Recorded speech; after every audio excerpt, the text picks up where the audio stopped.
আমরা আমাদের হোটেল অরণ্যতে এসে পৌঁছে গেছি সকাল 8:30 বাজে। আমরা এখানে চলে আসলাম চাঁদের গাড়ি ঠিক করতে। এবার আমরা চাঁদের গাড়িতে নিয়েছিলাম একটা গ্রুপের সাথে।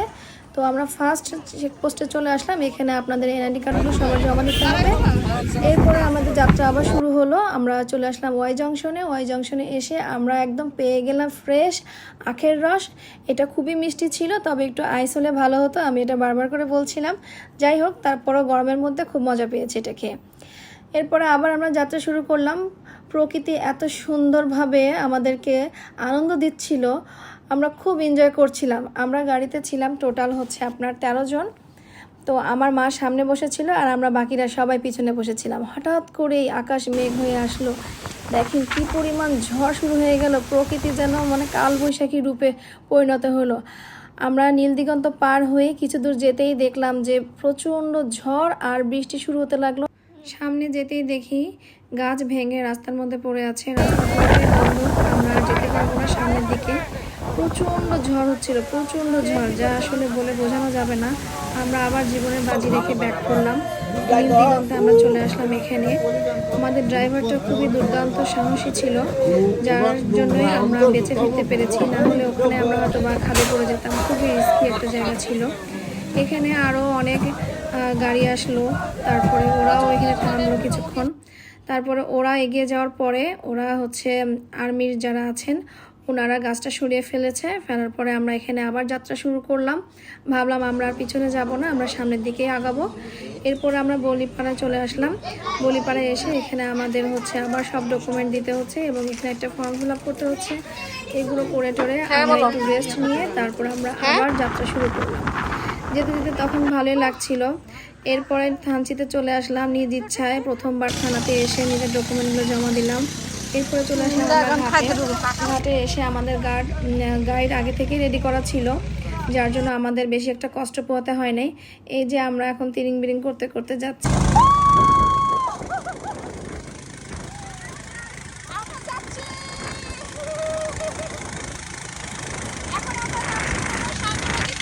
আমরা সবাই অনেক এনজয় করতেছিলাম। আমার বাবাকে দেখে মনে হচ্ছিল যে সে আসলে মাঝি, এজন্য আমার মা গামছাটা টান দিচ্ছিল।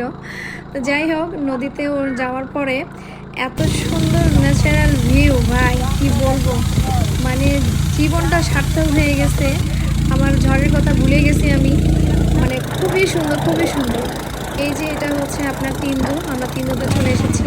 তারপরে বাঘের মুখে এসে আমাদের কিছুটা পথ ট্রেকিং করতে হবে, আমাদেরকে নামিয়ে দিল ও মাঝি। এখন আমরা ট্রেকিং করছি। ট্রেকিং করতে করতে এখানে একটা লোকালয়ে আবার আসলাম। এখানে একটা দোকান ছিল, আমরা কিছু খাওয়া দাওয়া করলাম এখানে।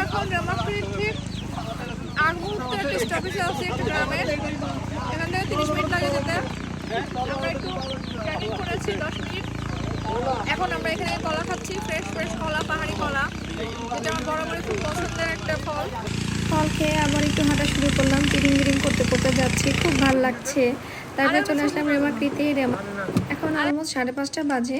তো আমরা একটু দ্বিধাদ্বন্দ্বের মধ্যে ছিলাম যে আসলে আমরা নাফাখুম আজকে যেতে পারবো কি না। তারপরে সবাই মিলে আমরা ডিসিশন নিলাম যে না, আমরা রাতের বেলায় সবাই রওনা দিব।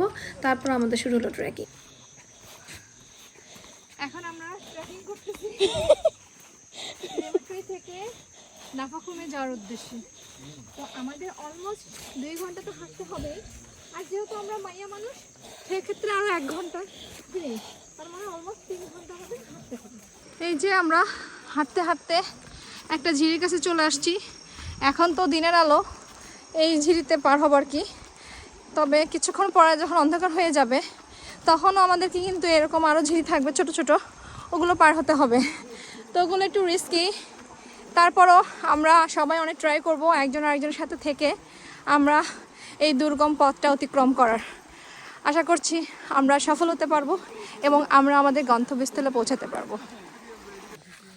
এই যে আমরা হেঁটে যাচ্ছি একটা ঝিরির পাশ দিয়ে, আমার বুড়া বাপ মা নিয়ে। ওই যে আমার মা সামনে চৌকিদারের মতো হেঁটে যাচ্ছে একটা বাঁশ নিয়ে, জঙ্গলের ভিতরে সে আগে আগে, এরপরে আমার বাবা, এরপরে আমরা। এই আর কি অবস্থা। এই যে হাঁটতে হাঁটতে রাত হয়ে গিয়েছে। তো তো রাতের বেলা আসলে বেশি একটা ভিডিও আমি নিতে পারিনি, কারণ যদি আমি ভিডিও নিতাম তাহলে হয়তো আমি খালের মধ্যে ধপাস করে পড়ে যেতাম, এই জন্য আর ভিডিও করা হয়নি। তারপর একটা দোকানে আমরা চলে আসলাম। এই রাতের বেলায় আমার বোন কান ধরতেছে যে সে আর কোনো দিন আসবে না নাফাকুমে। তারপরে জীবনে যা আমি কাপ নুডলস কোনো দিন খাই নাই সেটা ট্রাই করলাম। এখানে তেমন কিছুই খাওয়ার মতো ছিল না। আমাদের সাথে আরও অনেক ভাইয়ারা ছিল, ওনারাও খুব টায়ার্ড হয়ে গিয়েছিল। তবে হ্যাঁ, এখানে কিন্তু ছেলেদের জন্য একটা মজার জিনিস পাওয়া যায়, লাল পানি সাদা পানি। কেউ যদি ট্রাই করতে চান তাহলে কিন্তু এটা ট্রাই করতে পারেন। তবে এখানে যারা আসে সবাই মোটামুটি এই জিনিসটা ট্রাই করে। এই যে আমার বাবা বসে আছে, সেও কিন্তু ট্রাই করছে।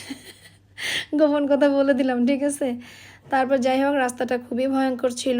আমি তো একদম শেষ, মানে জীবন যায় যায় অবস্থা। এরকম খাল বিল উঁচু নিচু রাস্তা দিয়ে হেঁটে যেতে হবে। তারপরে আমরা ফাইনালি নাপাখুম এসে গিয়েছি। এসে আমরা রাতের বেলা এখানে খাওয়া দাওয়া করছি। পরের দিন সকালে কি শান্তি, অনেক সুন্দর ভিউ। আকাশটা একটু মেঘমেঘ ছিল, অনেক সুন্দর লাগছে দেখতে, যা আসলে ভাষায় প্রকাশ করার মতো না। এসব জিনিস ফিল নিতে হয়। তারপরও আমি যতটুকু পেরেছি ক্যামেরাবন্দি করেছি। তবে যতটুকু কষ্ট করেছি তার থেকে বেশি আসলে প্রাপ্তিটা পাইনি। আরও দরকার ছিল এক্সপেকটেশন। তবে এই ঝিরির পানিতে সকালবেলা মুখ ধোয়ার এক্সপিরিয়েন্সটা একটু অন্যরকম। এইটাই আমার ফার্স্ট এক্সপিরিয়েন্স, খুব ভালো লেগেছে। পানিটা খুবই সুন্দর ছিল, ঠান্ডা শীতল। এরপরে আমাদের শুরু হলো ভিডিও শ্যুট, অরিজিনাল শ্যুট। দেখেন কি সুন্দর, এটাই আসলে সবাই ফেসবুকে দেয়, কষ্টটা আসলে বোঝা যায় না।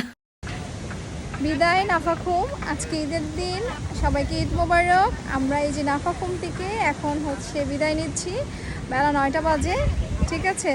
তো অনেকটা পথ কষ্ট করে এসেছি, 3 ঘন্টা ট্রেকিং করে আসছি।